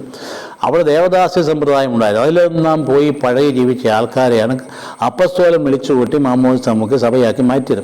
അങ്ങ് മാറ്റി കഴിഞ്ഞപ്പോഴത്തേക്ക് അവർ ഇങ്ങേയറ്റത്തൊട്ടെത്തി. ഒരു വശത്ത് ലൈംഗിക അരാജകത്വത്തിൻ്റെ അങ്ങേയറ്റത്തെത്തി കഴിഞ്ഞപ്പോൾ പിന്നീട് എന്നാ ചെയ്തു, ആത്മാവിനെ സ്വീകരിച്ചപ്പോൾ ഇങ്ങേയറ്റത്തേക്ക് എത്തി. എക്സ്ട്രീംസ് ഒരിക്കലും നല്ലതല്ല. എന്താ വെർത്തുസ് താത്തിൻ മേരിയോ എന്ന ലത്തീൻ പറയാറുണ്ട്, വെർച്ചു നിൽക്കുന്ന നടുവിലാണ്. അപ്പം അതുകൊണ്ട് എക്സ്ട്രീംസ് ഗുണമില്ല. അപ്പോൾ അതുകൊണ്ട് ഇവിടെ സംഭവിച്ചത് എന്താണെന്ന് പറയുക, ഇവർ ഇങ്ങേയറ്റത്ത് എത്തിക്കഴിഞ്ഞപ്പോഴത്തേക്കും ഇവർ കർത്താവ് വേഗം വരും, രണ്ടാമത് വരും. അതുകൊണ്ട് ഇനി നമുക്ക് സമയമില്ല. അപ്പോൾ അങ്ങേയറ്റം ചില പ്രീച്ചേഴ്സ് കണ്ടുവാനെ കുടുംബജീവിതത്തെ തകർക്കത്തക്ക രീതിയിൽ പ്രബോധനങ്ങൾ നൽകി. കർത്താവ് വേഗം വരുമെന്ന്. അതുകൊണ്ട് ഇനി മക്കളെ ജനിപ്പിക്കാനോ മക്കളെ വളർത്താനൊന്നും സമയമില്ല. അതുകൊണ്ട് എന്ത് ചെയ്തു? കർത്താവിനെ സ്വീകരിക്കാൻ മാറാനാട്ടെ കർത്താവ് വേഗം വന്ന് ഒരുങ്ങി പ്രാർത്ഥനയിൽ ഇരിക്കുക എന്നുള്ളതിൽ അപ്പുറത്തോട്ടൊന്നുമില്ല. അതുകൊണ്ട് വിവാഹിതരായവർ അവർ ദാമ്പത്യ ധർമ്മം നിർവഹിക്കാൻ പാടില്ല. ഇങ്ങനെയുള്ള പ്രബോധനങ്ങൾ നൽകി. അപ്പോൾ അതുപോലെ തന്നെ വിവാഹം കഴിക്കാൻ ഒത്തുകല്യാണം കഴിഞ്ഞ് നിൽക്കുന്ന കുട്ടികളുടെയൊക്കെ മക്കൾ അവരുടെ കല്യാണം കഴിച്ചു, പക്ഷേ ശാരീരിക ബന്ധം പാടില്ല. ഇങ്ങനെ എക്സ്ട്രീമിലേക്ക് ചെയ്ത് കഴിഞ്ഞപ്പോൾ അവരാപ്പാട് വഷളി, കുടുംബങ്ങളെല്ലാം പൊട്ടി വിഷമിച്ചു. അപ്പോൾ അവർ കുറേ പേർ പുസ്തകങ്ങൾ എഴുതി ചോദിച്ചത് ഇങ്ങനെ പറയുന്നത് എന്താണ്? സ്ത്രീയെ സ്പർശിക്കാതിരിക്കുന്നതാണ് പുരുഷൻ നല്ലതെന്നുള്ള അവർ തന്നെ ഭാഗമാണ്, അവരുടെ ഭാഷ്യമാണ്. അത് സ്പർശനം വരും, സ്പർശനമല്ല, അത് ദാമ്പത്യ കർമ്മമാണ്, സെക്ച്വൽ ഇൻ്റർകോഴ്സാണ്. അത് നടത്താതിരിക്കുന്നതല്ലേ നല്ലതെന്നാണ് ചോദിക്കണം. അപ്പോൾ അത് കൊട്ടേഷനിലാണ് കിടക്കണം. ആളുകൾ വിചാരിക്കുന്ന അപ്പസ്തോലൻ പറയുന്നതല്ല. അപ്പോൾ അതുകൊണ്ട് അങ്ങനെ ഒരു കാര്യം നമ്മൾ മനസ്സിലാക്കണം. അപ്പസ്തോലൻ പറയുന്ന ഭാഗമല്ല, അദ്ദേഹത്തോട് ചോദിക്കുകയാണ് ഈ കാര്യങ്ങൾ. അപ്പോൾ അതിനെ എഴുതി ചോദിച്ചു, ഇനിയും നിങ്ങൾ എഴുതി ചോദിച്ചതിനെക്കുറിച്ച് ഞാൻ പറയാം എന്ന് പറഞ്ഞാൽ അദ്ദേഹം സംസാരിക്കുന്നത്. അപ്പം അതുകൊണ്ട് അങ്ങനെ ഒരു സാഹചര്യം ഉണ്ടായപ്പോൾ അവിടെ വളരെ കൃത്യമായി എഴുതി ചോദിച്ചതിന് മറുപടി പറയുന്ന ഭാഗമാണ് കൊറിന്തോസ്യർക്കെഴുതിയ 1-ാം ലേഖനത്തിൻ്റെ 7-ാം അധ്യായത്തിൻ്റെ 1-7 വരെ വാക്യങ്ങൾ അതിനകത്ത് പറഞ്ഞു വരുന്നത്. ആ ഭാഗം നിങ്ങൾ വായിക്കുമ്പോൾ തെറ്റിദ്ധാരണ ഉണ്ടാകരുത്. കാരണം അത് വായിക്കുമ്പോൾ നമുക്ക് തോന്നുന്നത് എന്താ ഈ അപ്പസ്തോലൻ ഇങ്ങനെ പറഞ്ഞിരിക്കും, സ്ത്രീയെ സ്പർശിക്കാതിരിക്കുന്നതാണ് പുരുഷന് നല്ലത് എന്ന് പറയുമ്പോൾ സ്പർശനമല്ല ഉദ്ദേശിക്കുന്നത്. അത് വിവാഹബന്ധം ഇനി ആവശ്യമില്ല എന്ന് പറയത്തക്ക രീതിയിലുള്ള പ്രബോധനങ്ങൾ നൽകിയതിന് എതിരായിട്ട് അവർ എഴുതി ചോദിച്ചതാണ്. അതുകൊണ്ടാണ് അപ്പസ്തോലൻ മറുപടി പറയുന്നത്, ഇല്ല അങ്ങനെ ഉണ്ടാവരുത്. അതുകൊണ്ട് ഭർത്താവിന് ഭാര്യ ഉണ്ടായിരിക്കണം, ഭാര്യയ്ക്ക് ഭർത്താവ് ഉണ്ടായിരിക്കണം, പ്രലോഭനങ്ങൾ ഉണ്ടാകാതിരിക്കാൻ എന്ന് പറഞ്ഞിട്ട് വിവാഹത്തിൻ്റെയും കുടുംബത്തെയും ഒരു വിശദീകരണം നല്ലത് അവരുടെ ചോദ്യങ്ങൾക്ക് ഉത്തരമാണ്. അതുകൊണ്ട് നിങ്ങൾ പരസ്പരം അംഗീകരിച്ചിട്ടല്ലാതെ പ്രാർത്ഥനയ്ക്കായിട്ടല്ലാതെ മാറി നിൽക്കാൻ പാടില്ല. ഇനി അങ്ങനെ മാറി നിന്നാൽ തന്നെയും പെട്ടെന്ന് തിരിച്ച് വരേണ്ടതാണ്. അതാണ് വളരെ കൃത്യമായിട്ട് പറയുന്ന ഭാഗം, തിരിച്ചു വരേണ്ടതാണ്. അപ്പോൾ അതുകൊണ്ട് അങ്ങനെയുള്ള ചില കാര്യങ്ങളെ സംബന്ധിച്ച് നമ്മുടെ മനസ്സിൽ ഉണ്ടാകേണ്ട ചിന്ത അവിടെ എന്തായിരുന്നു സഭയുടെ സാഹചര്യം എന്ന സംഗതി നമ്മൾ മനസ്സിലാക്കാനായിട്ട് പ്രത്യേകം ശ്രദ്ധിക്കേണ്ടതാണ്. അതുകൊണ്ട് കൊറിന്തോസ്യർക്ക് ലേഖനത്തിൻ്റെ 7-ാം അധ്യായത്തിൻ്റെ 1-7 വാക്യങ്ങളിൽ പറയുന്ന ഭാഗം നമ്മുടെ മനസ്സിലേക്ക് ഇരിക്കട്ടെ. ഇനി നിങ്ങൾ എഴുതി ചോദിച്ചതിനെ പറ്റി ഞാൻ പ്രതിപാദിക്കാം. അപ്പം അന്നേരം മനസ്സിലായില്ലേ, എഴുതി ചോദിച്ച കാര്യമായി എഴുതി ചോദ്യത്തിനെക്കുറിച്ച് ഞാൻ പ്രതിപാദിക്കാം. സ്ത്രീയെ സ്പർശിക്കാതിരിക്കുന്നതാണ് പുരുഷന് നല്ലത്. എന്നാൽ വ്യഭിചാരം ചെയ്യാൻ പ്രലോഭനങ്ങൾ ഉണ്ടാകാതിരിക്കുന്നതിന് വേണ്ടി പുരുഷന് ഭാര്യയ്ക്ക് ഭർത്താവ് ഉണ്ടായിരിക്കട്ടെ. ഇത് വിവാഹത്തിൻ്റെ ഡെഫിനിഷനൊന്നുമല്ല. അവരുടെ പ്രശ്നത്തിൽ അന്ന് മറുപടി പറഞ്ഞപ്പോൾ അങ്ങനെ പറഞ്ഞതാണ്. വിവാഹത്തിൻ്റെ ഡെഫിനിഷനും കാര്യങ്ങളും പിന്നീട് പറയുന്നുണ്ട്. വളരെ കൃത്യമായി എഫെസ്യർക്ക് ലേഖനത്തിലും കൊളോസ്യർക്ക് ലേഖനത്തിലും വളരെ കൃത്യമായിട്ട് അത് പറയുന്നുണ്ട്. ഭർത്താക്കന്മാരുടെ ചുമതല, ഭാര്യമാരുടെ ചുമതലയൊക്കെ അതെല്ലാം ഇവിടെ പറയുന്നു. ഇവിടെ പ്രശ്നത്തിന് മറുപടി പറയാണ്. ഭർത്താവ് ഭാര്യയോടുള്ള ദാമ്പത്യ ധർമ്മം നിറവേറ്റണം. എതിരായിട്ട് അവർ പറഞ്ഞിരുന്നു. ആ ധർമ്മം നിറവേറ്റണം. അതുപോലെ തന്നെ ഭാര്യയുടെ ശരീരത്തിന്മേൽ അവർക്കല്ല അധികാരം, ഭർത്താവിനാണ്. അതുപോലെ തന്നെ ഭർത്താവിൻ്റെ ശരീരത്തിന്മേൽ അവനല്ല, ഭാര്യയ്ക്കാണ്. വളരെ ക്ലിയർ കട്ടായിട്ടുള്ള പ്രബോധനം നൽകിയിൽ ഏറ്റവും വലിയ ശക്തമായ മൂവ്മെൻറ്റിൻ്റെ നടുവിലാണ് അപ്പോസ്തലൻ അതിനെ തിരിച്ചടിക്കുന്നത്. അതായത് കർത്താവ് വീണ്ടും വരും, ഉടനെ വരും. അതുകൊണ്ട് അതിനുവേണ്ടി കാത്തിരിക്കണം. വിവാഹം പാടില്ല, മക്കളെ വലിപ്പിക്കാൻ പാടില്ല, മക്കളെ വളർത്താൻ പാടില്ലെന്ന് പറഞ്ഞുകൊണ്ടിരുന്ന ആ എക്സ്ട്രീം പൊസിഷന് നേരെ എതിരായിട്ട് ദൈവനിവേശനമായ പുസ്തകത്തിൽ പറയുന്ന പ്രാർത്ഥനാ ജീവിതത്തിനായിട്ട് ഇരുവരും തീരുമാനിക്കുന്ന കാലത്തേക്കല്ലാതെ, കണ്ടില്ലേ, ഇരുവരും കൂടി തീരുമാനിക്കണം. തനിച്ച് തീരുമാനിക്കുമ്പോൾ ഏകപക്ഷം തീരുമാനം എടുക്കാൻ പാടില്ല. അല്ലാതെ പരസ്പരം നൽകേണ്ട അവകാശങ്ങൾ നിഷേധിക്കരുത്. അതിനുശേഷം ഒന്നിച്ച് കൂടുകയും വേണം. അല്ലാത്ത പക്ഷം നിങ്ങളുടെ സംയമനക്കുറവ് നിമിത്തം പിശാച് നിങ്ങളെ പ്രലോഭിപ്പിക്കും. അതുകൊണ്ട് കുടുംബജീവിതത്തിൻ്റെ ദാമ്പത്യത്തിൽ പരസ്പരം പ്രാർത്ഥനയ്ക്കായിട്ട് കുറച്ച് നാളത്തേക്ക് വേണമെങ്കിൽ മാറി നിൽക്കാവുന്ന ഒരു ആനുകൂല്യമായിട്ടാണത്, കൽപ്പനയായിട്ടില്ല. ഇത് ഒരു ആനുകൂല്യമായിട്ട് ഞാൻ പറയുന്നതാണ്, കൽപ്പനയായിട്ടില്ല. എല്ലാവരും എന്നെപ്പോലെ ആയിരുന്നെങ്കിൽ എന്ന് ഞാൻ ആശിക്കുന്നു. അത് വേറൊരു കാര്യമാണ്. അതായത് അദ്ദേഹം അവിവാഹിതനായിരുന്നു എന്നുള്ള ചർച്ച അതിനകത്ത് നടക്കുന്നതാണ്. അദ്ദേഹം വിവാഹിതനായിരുന്നുവെന്നും ഭാര്യ മരിച്ചുപോയെന്നും നിങ്ങളുടെ വിശ്വാസം സംബന്ധിച്ചല്ലേ ഭാര്യ പിരിഞ്ഞു പോയതാണ് എന്നൊക്കെയുള്ള പല ചർച്ചകളൊക്കെ നടക്കുന്നുണ്ട്. എന്തായാലും ശരി, അദ്ദേഹം പറയുന്ന പ്രധാനപ്പെട്ട ഒരു കാര്യം എടുത്തു പറയുന്നുണ്ട്. അദ്ദേഹം എടുത്തു പറയുന്ന 9-ാം അധ്യായത്തിൽ വളരെ കൃത്യമായിട്ട് പറയാം, പത്രോസിനെയും ത്രോസിനെയും പോലെ എനിക്കൊരു സഹോദരി സ്ത്രീയെ കൊണ്ട് നടക്കാൻ പാടില്ലാഞ്ഞിട്ടല്ല. എന്താ പറയുന്നത്, സുവിശേഷ പ്രഘോഷണത്തിന് സ്വാതന്ത്ര്യം ലഭിക്കാൻ വേണ്ടിയിട്ടാണ് അദ്ദേഹം ഇങ്ങനെ ബ്രഹ്മചാരിയായി ഏകനായിട്ട് ജീവിച്ചതായിരുന്നെങ്കിൽ എന്ന് ഞാൻ ആശിക്കുന്നു. എന്നാൽ ദൈവത്തിൽ നിന്ന് ഓരോരുത്തർക്കും പ്രത്യേക ദാനമാണല്ലോ ലഭിച്ചുകൊണ്ടിരിക്കുന്നത്. എന്ന് പറഞ്ഞാൽ വിവാഹം എന്ന് പറയുന്ന ഒരു ദാനമാണ്. ബ്രഹ്മചര്യം എന്ന് പറയുന്നത് മറ്റൊരു ദാനമാണ്. ഈ ദാനം നൽകിയവരെ അത് സ്വീകരിക്കാൻ പാടുള്ളൂ എന്ന് അദ്ദേഹം പറയുന്നത്. അതുകൊണ്ട് ഈ ഭാഗത്തെക്കുറിച്ച് വിശദമായിട്ട് നമ്മൾ പറയാനായി ഒരുപാട് ബുദ്ധിമുട്ടുള്ള ഒരു അധ്യായമാണ് കൊറിന്തോസ്യർക്കെഴുതിയ ലേഖനത്തിൻ്റെ 1-ാം ലേഖനത്തിൻ്റെ 7-ാം അധ്യായം എന്ന് പറയുന്നത്. മനസ്സിലാക്കാൻ അല്പം ബുദ്ധിമുട്ടുള്ള കാര്യമാണ്. അത് വളരെ പഠിച്ചെങ്കിൽ മാത്രമേ അതിൻ്റെ ഉള്ളിലേക്ക് കടക്കാനായിട്ട് നമുക്ക് പറ്റുകയില്ല. അതുകൊണ്ട് ഇങ്ങനെയുള്ള കാര്യങ്ങളെ സംബന്ധിച്ച് വളരെ കൃത്യം ഞാൻ ബാക്ക്ഗ്രൗണ്ട് പറയുകയുണ്ടായി. അപ്പോൾ ലൗകിക കാര്യങ്ങൾ, ആ ലൗകിക ക്രമം അനുസരിച്ച് ജീവിക്കുന്നതിന് അത് ഭൗതിക മാത്ര പ്രസക്തമായ കാര്യങ്ങൾ അതെല്ലാം അവിശുദ്ധമാണെന്ന അർത്ഥത്തിൽ അദ്ദേഹം പറയുന്നില്ല. അതുകൊണ്ട് വിവാഹം കഴിക്കരുതെന്ന് ഒരിക്കലും പറയുന്നില്ല. കഴിച്ചവരങ്ങനെ പരസ്പരം ബന്ധപ്പെടാൻ പാടില്ല എന്നും പറയുന്നില്ല. അതൊന്നും പൗലോസിൻ്റെ നിലപാടല്ല. അതവിടെ അദ്ദേഹത്തിന് എഴുതി ചോദിച്ച ആളുകളുടെ നിലപാടുകളാണ്. അതുകൊണ്ട് നാം ചെയ്യേണ്ട ഒരു പ്രധാനപ്പെട്ട കാര്യം ഇവിടെ മനസ്സിലാക്കേണ്ട സംഗതി, പങ്കാളിക്കാണ് അധികാരം എൻ്റെ ശരീരത്തിന്മേൽ എന്ന് പറയുന്നത് വളരെ കൃത്യമായിട്ട് മനുഷ്യൻ മനസ്സിലാക്കേണ്ട ഒരു കാര്യമാണ്. അതുകൊണ്ട് സ്വന്തമായിട്ടൊരു തീരുമാനമെടുക്കാൻ പാടില്ല. തൻ്റെ തന്നെ തീരുമാനമായിട്ട് ഇനിമേലിൽ ദാമ്പത്യ കർമ്മം പാടില്ല എന്ന് പറഞ്ഞ് ഭാര്യയ്ക്ക് തീരുമാനിക്കാൻ പറ്റില്ല, ഭർത്താവിനും തീരുമാനിക്കാൻ പറ്റില്ല. അതൊരു കാര്യത്തൊക്കെ നമ്മൾ മനസ്സിലാക്കിയിരിക്കേണ്ടതാണ്.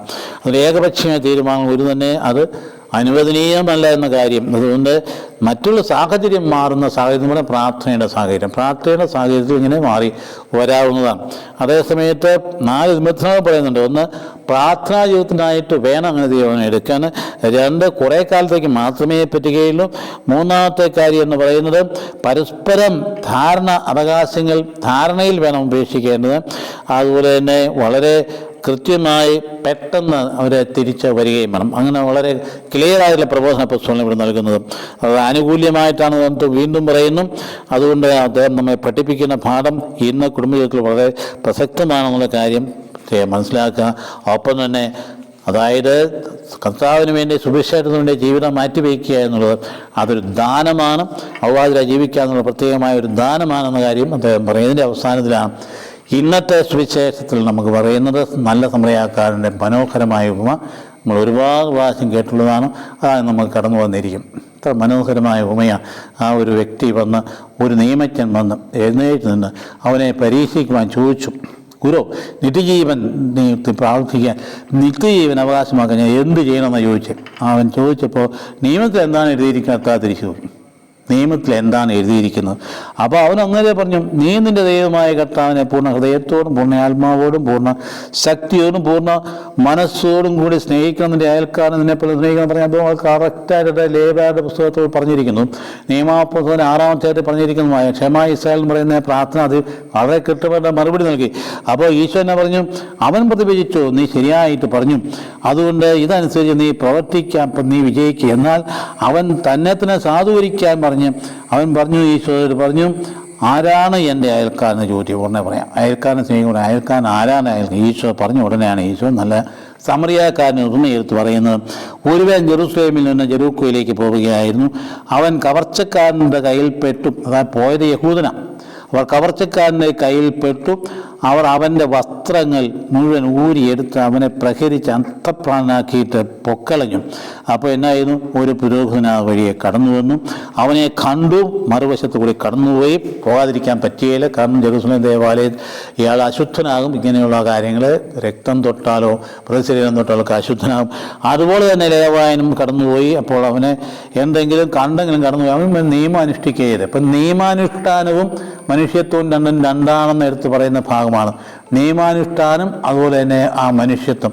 അപ്പം അതുകൊണ്ട് ഇവിടെ പറയുന്ന ഏറ്റവും പ്രധാനപ്പെട്ട കാര്യം, എന്നാൽ ഒരു സമറിയാക്കാരൻ, അവന് ഇതിന് പുറത്താണല്ലോ, സമൂഹ ജീവിതത്തിൻ്റെ യഹൂദ സമൂഹത്തിന് പുറത്താണ്. സമറിയാക്കാരൻ തന്നെയല്ല ശത്രുവാണ്. ഒരു സമറിയാക്കാരൻ ആ യാത്രാമധ്യേ അതിലൂടെ കടന്നു വന്ന് അവനെ കണ്ടു, മനസ്സലിഞ്ഞ് അടുത്ത് എന്ന് എണ്ണയും വീഞ്ഞും ഒഴിച്ച് അവൻ്റെ മുറികൾ വെച്ചുകെട്ടി തൻ്റെ കഴുതയുടെ പുറത്ത് കയറ്റി സത്വത്തിൽ കൊണ്ട് എന്ന് പരിചരിച്ചു. എന്നിട്ട് അടുത്ത ദിവസം ഞാൻ വരുമ്പോൾ തൻ്റെ കയ്യിൽ 2 ദിനാറ കൊടുത്തിട്ട് പറഞ്ഞു, ഇതുകൊണ്ട് തികഞ്ഞില്ലെങ്കിൽ ബാക്കി ഞാൻ പിന്നീട് കൂടുതൽ എന്തെങ്കിലും ചിലവാക്കാണ് തന്നുകൊള്ളാമെന്ന് പറഞ്ഞു. അതുകൊണ്ട് കവർച്ചക്കാരൻ്റെ കയ്യിൽപ്പെട്ട ആ മനുഷ്യന് ഈ മൂവറിൽ ആരാണ് അയൽക്കാരൻ എന്ന ചോദ്യമാണ് കർത്താവ് ചോദിച്ചു. ഇപ്പം ചോദ്യകർത്താവിനെ കൊണ്ട് തന്നെ ഉത്തരം പറയിപ്പിക്കുന്ന കർത്താവിൻ്റെ രീതിയാണ്. അവനോട് കരുണ കാണിച്ചവൻ എന്ന് ആ നിയമജ്ഞൻ പറഞ്ഞു. ഈശോ പറഞ്ഞു, നീ പോയി അങ്ങനെ ചെയ്യാൻ പറയും. അപ്പം അതുകൊണ്ട് ഇത് നമ്മൾ ഒരുപാട് കേട്ടുള്ള ഒരു കാര്യമാണ്. സംഭവങ്ങൾ ഏറ്റവും വളരെ പ്രശസ്തമായ ലോകപ്രശസ്ത പ്രസക്തമായ ഉപമയാണിത്. എപ്പോഴും ആളുകൾ മറ്റ് ആളുകളും എല്ലാ വിധത്തിൽ സമൂഹത്തിൽപ്പെട്ട ആളുകൾ ഒത്തിരി ഉദ്ധരിക്കുന്ന മനോഹരമായ ഒരു ഉപമയാണ്. നാം പഠിക്കേണ്ട ഒരു കാര്യം, പണ്ഡിതനല്ലാത്ത യേശു, മനുഷ്യഭാഷയിൽ പണ്ഡിതനല്ലാത്ത ഈശോ, പള്ളിക്കൂടത്തിൽ പോലില്ലാത്ത ഈശോയുടെ അടുത്തുകൊണ്ട് പണ്ഡിതനായ ഒരുത്തം വന്ന് ചോദ്യം ചോദിക്കാൻ ഇവിടെ കാണുന്നു. അതുകൊണ്ട് അവിടെ വളരെ വളരെ കൃത്യമായിട്ട് ദാനിയേൽ 12:2 പറയുന്നു, അതായത് ചിലർ ജീവിത വചനവും ചിലർക്ക് ലജ്ജയും നിത്യനിന്ദയ്ക്കുമായും വരും. അതായത് വളരെ നിത്യജീവനെക്കുറിച്ചുള്ള പരാമർശം വിത്ത് ഗ്രന്ഥത്തിൽ പറഞ്ഞിരിക്കുകയാണ്. ഭൂമിയിലെ പൊടിയിൽ ഉറങ്ങുന്നവരെല്ലാം ഉണരും എന്നാണ് പറഞ്ഞു വെച്ചത്. ദാനിയേൽ പറയുന്നു 12:2, ഭൂമിയിലെ പൊടിയിൽ ഉറങ്ങുന്നവരെല്ലാം ഉണരും, ചിലർ നിത്യജീവനായിട്ടും ചിലർ ലജ്ജയ്ക്കും നിന്ദയ്ക്കുമായിട്ടും ഉണ്ട്. അതുകൊണ്ട് നിത്യജീവനാവസ്ഥ എന്ത് വേണമെന്നാണ് ചോദിച്ചത്. അപ്പം നിത്യജീവനെക്കുറിച്ച് ധാരണവരിലുണ്ടായിരുന്നു, അത് ദാനിയേൽ കാണുന്നതാണ്. ആള് കൃത്യമായിട്ടാണ് പറയുന്നത്. മത്തായി സുവിശേഷത്തിൽ നിത്യജീവനെക്കുറിച്ച് പറഞ്ഞത് എന്താ? എൻ്റെ നാമത്തെ പ്രതി ഭവനത്തെയോ സഹോദരന്മാരെയോ സഹോദരികളെയോ പിതാവിനെയോ മാതാവിനെയോ മക്കളെയോ വയലുകളെയോ പരിച്ഛേദിക്കുന്ന ഏതൊരുവനും 100 ഇരട്ടി ലഭിക്കും, അവൻ നിത്യജീവൻ അവകാശമാകും. ഇതവൻ്റെ പ്രശ്നം ഇതാണ്, നിത്യജീവൻ. ആത്മാർത്ഥമായിട്ടല്ല ചോദ്യം, നമുക്കറിയാം. കർത്താവിന് കൊടുക്കാൻ കൂടിയായിരിക്കും എന്ന് ചോദിച്ച് എന്തായാലും ചെയ്യുന്ന ചോദ്യം വളരെ പ്രസക്തമായ കാര്യമാണ്. മർക്കോസ് 10:17 പറയുന്നു, ഓടി വന്ന് മുട്ടുകുട്ടി ചെറുപ്പക്കാരൻ ചോദിച്ചു, നല്ലവനായ യേശു നിത്യജീവൻ അവകാശമാക്കാൻ ഞാൻ എന്ത് ചെയ്യണം? അപ്പോൾ എന്നാ പറയുന്നു, നീ പ്രമാനുസരണം പറഞ്ഞിട്ട് അവസാനം പറഞ്ഞാൽ അനുസരിക്കണമെന്ന് പറഞ്ഞപ്പോൾ നീ ഉള്ളതെല്ലാം വിറ്റ് ദരിദ്രർക്ക് കൊടുക്കുക, എന്നിട്ട് എന്ത് കേട്ടു? നീ എൻ്റെ പിന്നാലെ വരിക. ആ വചനം കേട്ട് അവന് വിഷാദിച്ചു. അതുപോലെ തീത്തോസിൻ്റെ പുസ്തകത്തിന് 3:7 വാക്യത്തിൽ അവിടുത്തെ കൃപാവരത്താൽ നാം നീതീകരിക്കപ്പെട്ടതിനും നിത്യജീവനെ പറ്റിയ പ്രത്യാശയിൽ നാം അവകാശികളാകുന്നതിനു വേണ്ടിയാണ് ഈ പരിശുദ്ധാത്മാവിനെ ഭക്ഷിച്ചിരിക്കുന്നത്. അപ്പോൾ അതുകൊണ്ട് നിത്യജീവൻ അവകാശം. അപ്പോൾ നിത്യജീവൻ എന്നൊരു ചിന്ത നമ്മുടെ ഉള്ളിൽ ഉണ്ടാകേണ്ടതാണ്. മരണാനന്തര ജീവിതത്തിൽ പറയുന്നത് നമ്മുടെ ജീവിതം മുമ്പോട്ട് പോകും, മരിച്ചു കഴിഞ്ഞാലും കർത്താവ് രണ്ടാമത് വരും. ഇപ്പം നിത്യജീവൻ എന്ന് പറഞ്ഞൊന്നുണ്ട് എന്ന കാര്യം നമ്മുടെ ഉള്ളിൽ ഉണ്ടാകേണ്ട ഒരു പരമ യാഥാർത്ഥ്യം. പലപ്പോഴും നമുക്ക് വിശ്വാസം ക്ഷയിച്ചു വരികയാണ് സാധാരണ കാണുന്നത്. നിയമജ്ഞൻ ചോദിച്ച ചോദ്യം എന്താണ്? അതായത് ഇന്ന് തന്നെ ചോദിച്ചിരിക്കുന്നു, അതായത് ദൈവരാജ്യത്തിന് വേണ്ടി ഉപേക്ഷിച്ചവർക്ക് എന്താണെന്നാ ഇക്കാലത്ത് തന്നെ, വീണ്ടും പറയാം, ലൂക്കാസ് പറയാം, ഇക്കാലത്ത് തന്നെ അനേകം മടങ്ങ് ലഭിക്കാതിരിക്കുകയില്ല, വരുവാനിരിക്കുന്ന കാലത്ത് നിത്യജീവനം എന്ന് തന്നെ എടുത്ത് പറയും. നിത്യജീവനെക്കുറിച്ച് പരാമർശങ്ങൾ നമ്മളിപ്പോൾ പറയുന്ന നിത്യജീവൻ എന്ന് പറയുന്ന ഒരു യാഥാർത്ഥ്യത്തെക്കുറിച്ചുള്ള അവബോധം നമുക്ക് ധാരാളമായിട്ട് ഉണ്ടാകേണ്ടതാണ്. അപ്പോൾ അത് നമുക്ക് ധാരാളമായിട്ട് ലഭിക്കാൻ വേണ്ടിയിട്ടുള്ള പ്രാർത്ഥനയും നമ്മുടെ ഉള്ളിൽ പോലെ തന്നെ ഉണ്ടാകേണ്ടതാണ്. നിത്യജീവൻ പ്രാപിക്കാൻ എന്ത് ചെയ്യണം? അപ്പോൾ അങ്ങനെയുള്ള സാഹചര്യത്തിൽ ഓൾഡ് ടെസ്റ്റമെന്റിലാണെങ്കിലും ശരി, സാധാരണ രീതിയിൽ ദേശത്തെക്കുറിച്ചാണ് പറയുന്നത്. അതായത് അന്നത്തെ കാലത്ത് നമ്മൾ ഇന്നത്തെ പോലെ ക്ലാരിറ്റി ഇല്ല മരണാനന്തര ജീവിതത്തെക്കുറിച്ച്. പ്രത്യേകിച്ച് സദൂക്യര് മരണാനന്തര ഉത്ഥാനത്തെ വിശ്വസിച്ചിരുന്ന ആളുകളല്ല. അതിനകത്ത് വാഗ്ദത്ത നാടിനെക്കുറിച്ച് എപ്പോഴും പറയുന്നുണ്ട്. അത് ഇസ്ഹാക്കിന് 22:4 ദൈവം അബ്രഹാത്തിന് നൽകി ഈ നാട് നീ അവകാശപ്പെടട്ടെ എന്ന് പറഞ്ഞുകൊണ്ട് ആശംസിക്കുന്ന കാണാൻ പാടില്ലേ. 30:28 നിയമാവർത്തനം മോശ പറഞ്ഞു, പോവുകയും കർത്താവ് വാഗ്ദാനം ചെയ്ത ദേശം നിങ്ങൾ ചെന്ന് കീഴടക്കാൻ പറയാം. ദേശമാണ് അനുഗ്രഹമായിട്ട് നൽകിയത്. ആ ദേശമാണ് പിന്നീട് സ്വർഗരാജ്യമായിട്ട് ദൈവരാജ്യമായിട്ട് രൂപാന്തരപ്പെട്ടു വന്നിരിക്കുന്നത്. അതുപോലെ ഇസ്രായേലിലെ കർത്താവ് തങ്ങൾക്ക് അവകാശപ്പെട്ട് തന്ന ദേശത്ത് ഇസ്രായേലർ ചെയ്തതുപോലെ തന്നെ, അതുകൊണ്ട് അത് ഏസാവിൻ്റെ മക്കളെക്കുറിച്ച് പറയുന്നത് തന്നെ പറയുന്നു. അതുകൊണ്ട് വളരെ കൈവശമാക്കാൻ, അതായത് നിങ്ങൾ ജീവിക്കേണ്ടതിനും നിങ്ങളെ പിതാക്കന്മാർമാക്കാൻ ചെയ്ത ദേശം കൈവശപ്പെടുത്തുന്നതിനും ഞാനിന്ന് നൽകുന്ന ചട്ടങ്ങൾ നിയമങ്ങൾ പാലിക്കും. അപ്പോൾ എപ്പോഴും ഓൾഡ് ടെസ്റ്റമെന്റിൽ എടുത്തു പറയുന്നത് നിത്യജീവൻ എന്ന് പറയുന്ന ആ ഒരു പ്രയോഗമല്ല, മറിച്ച് വാഗ്ദത്ത നാട് എന്നുള്ള സത്യമാണ്. ഈ വാഗ്ദത്ത നാട് ന്യൂ ടെസ്റ്റമെന്റിലേക്ക് വരുമ്പോഴത്തേക്കും സ്വർഗരാജ്യമായിട്ട് കാണുന്നു. സങ്കീർത്തനത്തിൽ പറയുന്നു, അങ്ങയുടെ വിശുദ്ധഗിരിയിൽ ആര് വിശ്രമിക്കുക എന്നൊക്കെ പറയുന്ന ചോദ്യങ്ങൾക്ക് പിള്ളേ പ്രസക്തി ഇത് തന്നെയാണ്.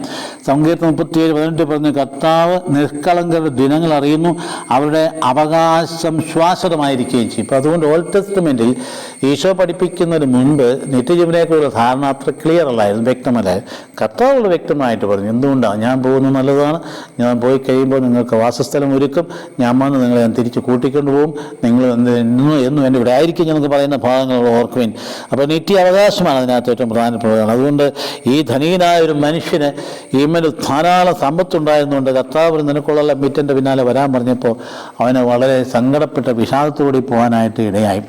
അപ്പോൾ അതുകൊണ്ട് കർത്താവ് പറയുന്ന അവിടെ അവർ പറയുന്ന ഈ പ്രമാണം പറയാൻ പറഞ്ഞപ്പോൾ പ്രമാണം പറഞ്ഞ ഷെമാ ഇസ്രായേൽ എന്ന് പറയുന്ന നിയമാർത്ഥത്തിൻ്റെ 6ഉം 5ഉം ലേവ്യരുടെ 19 മരണങ്ങൾ കൂട്ടിച്ചേർത്താണ് ഈ പൂർണ്ണ ഹൃദയത്തോടും പൂർണ്ണ ആത്മാവോടും പൂർണ്ണ ശക്തിയോടും പൂർണ്ണ മനസ്സോടും കൂടി ദൈവത്തെ സ്നേഹിക്കാൻ പറയും. എന്നെപ്പോഴും എൻ്റെ അയൽക്കാരനെ സ്നേഹിക്കുക. അപ്പോൾ ഹൃദയത്തിനാണ് ഏറ്റവും പ്രാധാന്യം, പരമാർത്ഥതയ്ക്ക് പ്രാധാന്യം, ബാക്കി അനുഷ്ഠാനങ്ങൾക്കല്ല.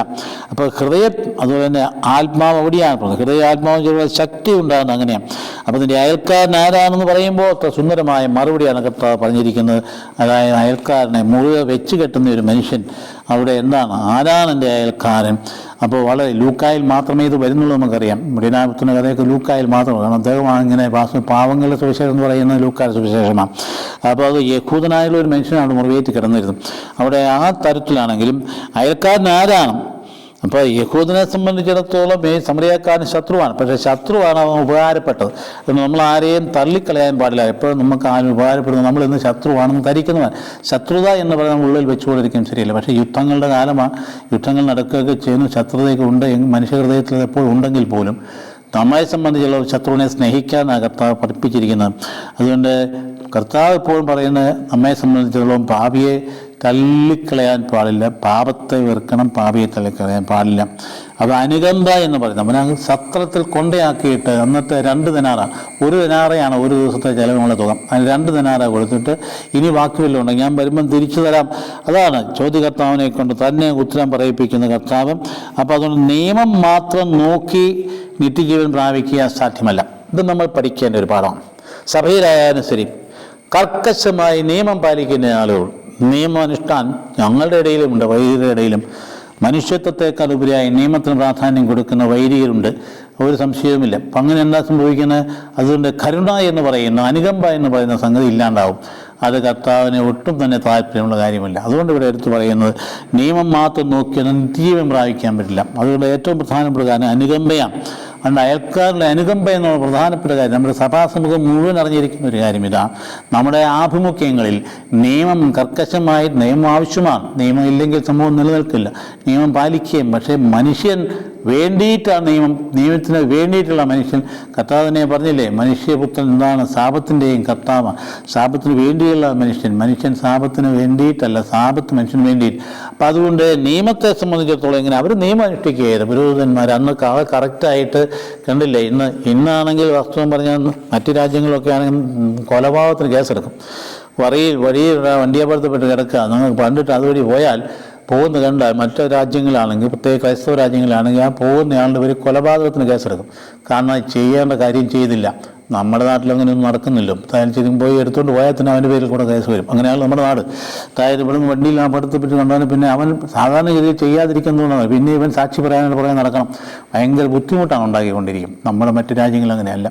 അപ്പോൾ അതുകൊണ്ട് ഏറ്റവും പ്രധാനപ്പെട്ട സംഗതി ഈ പറയുന്ന പുരോഹിതനും അതുപോലെ ലേവായനും തെറ്റ് ചെയ്തതല്ല. അവർക്ക് അന്ന് നിലവിലിരുന്ന് നിയമം അനുസരിച്ച് പ്രവർത്തിച്ചു എന്നുള്ളത്. നിയമം കർക്കശമായി പാലിച്ചു, അല്ലെങ്കിൽ അവർ അശുദ്ധരായിത്തീരും. അതുകൊണ്ട് അങ്ങനെ ചെയ്തത്. പക്ഷേ കർത്താവ് അതിനെ തകർത്ത് തരിപ്പണമാക്കി ആ നിയമത്തെക്കാൾ അതീതമായിട്ട് സ്നേഹവും അനുകമ്പയ്ക്കും പ്രാധാന്യം കൊടുത്താണ് നമ്മൾ കാണുന്നത്.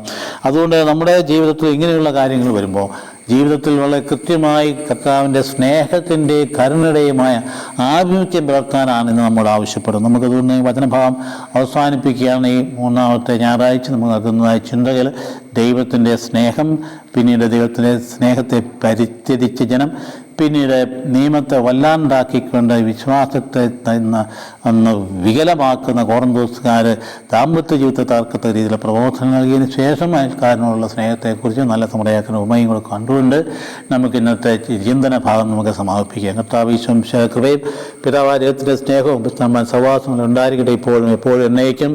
ആമേൻ.